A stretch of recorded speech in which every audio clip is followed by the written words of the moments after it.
नमस्कार दोस्तों, कैसे हैं आप लोग? आज मैं डिस्कशन करने वाला हूँ कोचिन शिपयार्ड के बारे में, क्योंकि मुझे कुछ दिनों से कमेंट्स भी आ रहा था मेजोगन डक शिप बिल्डर्स और कोचिन शिपयार्ड के बारे में चर्चा करने के लिए। मैंने पिछले वीडियो में कुछ मेजोगन डक शिप बिल्डर्स के ऊपर वीडियो बना चुका हूँ और आज मैं बता रहा हूँ कोचिन शिपयार्ड के बारे में। तो इस वीडियो को पूरा लास्ट तक देखिएगा और अभी तक अपने चैनल को सब्सक्राइब नहीं किया तो जरूर कर लेना। देखिए, मेरे पॉइंट ऑफ व्यू से सारे डिटेल्स मैं आपके साथ शेयर करूंगा, तो इस वीडियो को लास्ट तक जरूर देखना। सबसे पहले देखिए, कोचिन शिपयार्ड जो है वो एक डिफेंस सेक्टर के साथ जुड़े हुए कंपनी है। आप सभी जानते हैं एक सरकारी कंपनी की किसका प्रोमोटर के हिसाब से देखा जाए तो द प्रेसिडेंट ऑफ इंडिया। तो उनके पास करीबन 72.86% का होल्डिंग्स है। तो अच्छा खासा होल्डिंग्स गवर्नमेंट के पास है। और सीधा सीधा कहूँ, अभी गवर्नमेंट के जो होल्डिंग्स है वो थोड़ा सा चेंज हो चुके हैं, क्योंकि 67.91% के आसपास होल्डिंग्स देखने को मिला है। उसी हिसाब से एफएस के पास भी होल्डिंग्स है। कुछ क्वांटिटी एफएस ने बेचा और डीएस ने भी कुछ क्वांटिटी बेचा था और उसके बाद फिर से होल्डिंग उठाना शुरू कर दिए। तो जो लोग सोच रहे हैं कि एफएस ने माल बेचा तो अभी क्या किया जाए, तो उस हिसाब से बात करूं तो एफएस के अगेंस्ट में डीएस ने भी अच्छा खासा क्वांटिटी एडिंग किया। अभी देखिए, मैं कोचिन शिपयार्ड में अभी क्यों पॉजिटिव हूँ, दो कारण के वजह से। एक, कंपनी का फाइनेंशियल फिर से स्ट्रांग हो रहा है। दूसरी बात, कंपनी का वैल्यूएशन सस्ता हो रहा है। तीसरी बात, कंपनी को बहुत सारे ऑर्डर्स बुक भी हो चुके हैं। तो चलो, कितने सारे ऑर्डर्स मिला है एक एक करके देख लेते हैं। सबसे पहले कंपनी के ऑर्डर्स बुक में एक बार जाऊं तो आप देख सकते हैं, टोटल ऑर्डर बुक के हिसाब से बात करूं तो करीबन 22,500 करोड़ के आसपास टोटल ऑर्डर बुक हो चुके हैं। उनमें से डिफेंस सेक्टर के ऊपर करीबन 15 करोड़ के आसपास, सॉरी, नंबर ऑफ वेसल्स जो है 15 वेसल्स बनाना होगा, उसके लिए करीबन 15,000 करोड़ का टोटल वैल्यूज देखने को मिले। कमर्शियल डोमेस्टिक की देखा जाए तो 18 वेसल्स है और जहां पे 1225 करोड़ के आसपास टोटल बजट है। और कमर्शियल एक्सपोर्ट किया जाएगा कमर्शियल व्हीकल्स को, कमर्शियल मतलब वेसल्स को, तो 14 वेसल्स एक्सपोर्ट किया जाएगा जिसका टोटल लागत है 3,02,000, मतलब 3,277 करोड़ के आसपास। टोटल जो है 47 वेसल्स का ऑर्डर है और 19,500 करोड़ के आसपास। तो यह फिर टोटल ऑर्डर के बारे में बात करूं तो आप देख सकते हैं सबसे ज्यादा ऑर्डर्स कहाँ पे है, डिफेंस सेक्टर के ऊपर, जो करीबन 15,000 करोड़ के आसपास है। उसके बाद कमर्शियल भी है, कमर्शियल एक्सपोर्ट भी है, साथ ही साथ सबमरीन्स के ऊपर भी है। सबमरीन्स के ऊपर करीबन 2000, मतलब 2057 करोड़ के आसपास है। तो देखा जाए तो कंपनी जिस सेगमेंट के ऊपर काम कर रहा है वो हाईली ग्रोथ सेगमेंट है, क्योंकि अभी तो सिर्फ जर्नी शुरू हुआ है। आगे आगे बहुत जर्नी बड़ा होने वाला है, क्योंकि सिर्फ इंडिया के लिए ही नहीं, कंपनी बाहर की कंट्रीज के लिए भी वेसल्स को एक्सपोर्ट करेंगे, प्रोडक्ट को बनाएंगे, एक्सपोर्ट करेंगे और सबमरीन भी बनाएंगे। इस तरीके से प्रोजेक्ट कंपनी का टारगेट है। उसी तरीके से देखा है तो यहाँ पे देख सकते हैं जो कंपनी है, ऑर्डर्स का जो पाइपलाइन बना चुके हैं करीबन 7,800 करोड़ अप्रोक्सीमेटली, वो किसके ऊपर आप देख सकते हैं, कमर्शियल एक्सपोर्ट, और वो भी vessel for foreign clients 6,500 crore, और डोमेस्टिकली देखा जाए तो 1,100 करोड़, और देखा जाए तो government R F P stage के ऊपर 220 करोड़। तो टोटल कुल मिलाकर जो कंपनी को ऑर्डर मिला तो कितना है, करीबन करीबन 30,000 करोड़ के आसपास। तो सोचिए, जो कंपनी का टोटल मार्केट कैप करीबन करीबन 37,000 करोड़, तो उसी जितना मार्केट कैप है उसी के आसपास कंपनी का ऑर्डर बुक हो चुके हैं, मतलब इतना ऑर्डर मिल चुके हैं। तो सोचिए, जो ऑर्डर कंपनी को मिला है क्या वो एग्जीक्यूट नहीं करेंगे? अगर एग्जीक्यूट होगा तो क्या उसका कंपनी का अर्निंग नहीं बढ़ेगा, कंपनी का ग्रोथ नहीं होगा? तो सारे पॉइंट ऑफ व्यू से बात करूं तो कंपनी की जो स्टेज पीरियड है बहुत स्ट्रांग है। उसी हिसाब से देखा तो कंपनी का वैल मतलब डेप्थ एकदम ना के बराबर है। मानता हूं कंपनी का पी रेशियो थोड़ा सा हाई है, फिर भी कंपनी के इंडस्ट्रीज पी रेशियो से कम है। कितना खुद के हाई है एक बार चलो वो भी देख लेते हैं। देखिए, एक टाइम पी रेशियो चला गया था करीबन 91 और आज गिर के हो चुके 45। तो मानता हूं कंपनी के खुद के पी रेशियो के हिसाब से बहुत हाई है, क्योंकि एक रॉकेट की तरह कंपनी परफॉर्मेंस किया। क्योंकि चार्ट को देखेंगे तो एक अलग लेवल का धमाका देखने को मिलेगा, क्योंकि कोविड के टाइम में सिर्फ 114 के आसपास गया था और कोविड के बाद कंपनी 2023-24 में 2,800 तक जर्नी किया। मतलब करीबन करीबन 10 टाइम्स के आसपास कंपनी जर्नी कर चुके हैं। देखिए, यहाँ पे मुझे जो बेस्ट पॉइंट लगा आप खुद ही देख सकते हैं, कंपनी का सेल्स क्वार्टरली बहुत इंक्रीजिंग हुआ। मानता हूँ कंपनी का प्रॉफिट इस बार थोड़ा सा पिछले साल की तुलना से कम हुआ, मगर साल भर में देखूं तो कंपनी इस बार हाईएस्टली सेल्स भी किया एंड हाईएस्ट प्रॉफिट भी किया। शायद इसीलिए कंपनी की जो जर्नी है वो कंटिन्यू होने वाला है।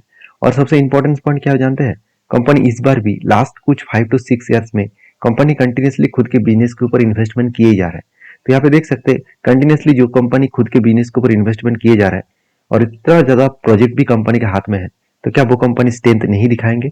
इस बात को याद रखना होगा। तो बाकी सारे पॉइंट्स आपके साथ शेयर किया हूँ। अभी चलो टेक्निकली चार्ट पैटर्न्स देख लेते हैं। अगर आपको मैं टेक्निकली चार्ट पैटर्न्स के बारे में चर्चा करूं, तो मुझे जिस स्ट्रेटजीज के ऊपर मैं इतने सालों से काम कर रहा हूं, उस स्ट्रेटजीज के बारे में यहाँ पे शेयर करूंगा। यहाँ पे मैं ये नहीं कहूंगा कि आप ब्लाइंडली स्ट्रेटजीज को फॉलो करिए। आपको मैं ये कहूंगा कि स्ट्रेटजीज को यूज करने से पहले एक बार डीपली नॉलेज आप ले लीजिएगा, बैक टेस्टिंग करके देख लीजिएगा, उसके बाद काम करिए। देखिए, अगर मैं सीधा सीधा कहूँ कि यहाँ पे मुझे जो टेक्निकली चार्ट पैटर्न्स देखने को मिला वो क्या है। देखिए, बहुत सारे लोग मुझे कमेंट्स भी किया है, सर मैंने कोचिंग सीपैट के ऊपर टॉप में बाय करके रखा हो और मैं तो पूरा का पूरा फंस चुका हूँ। देखिए, गलती आप यही करते हैं कि जो कंपनी का वैल्यूएशन हाई है और जो कंपनी मतलब हाई करते चले जा रहा है, उस तरीके से कंपनी से आप दूर ही रहिएगा। आपको वो कंपनी ढूंढना है जो कंपनी अच्छा है, स्ट्रांग है, जिसका वैल्यूएशन सस्ता है और वो अच्छा खासा करेक्शन हुआ है।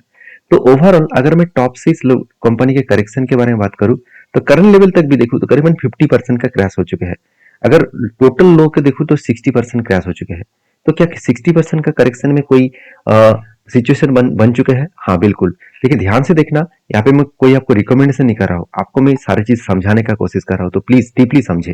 देखिए, मैं हमेशा किसी भी कंपनी के ऊपर काम करने से पहले सारे पॉइंट्स को देखता हूँ।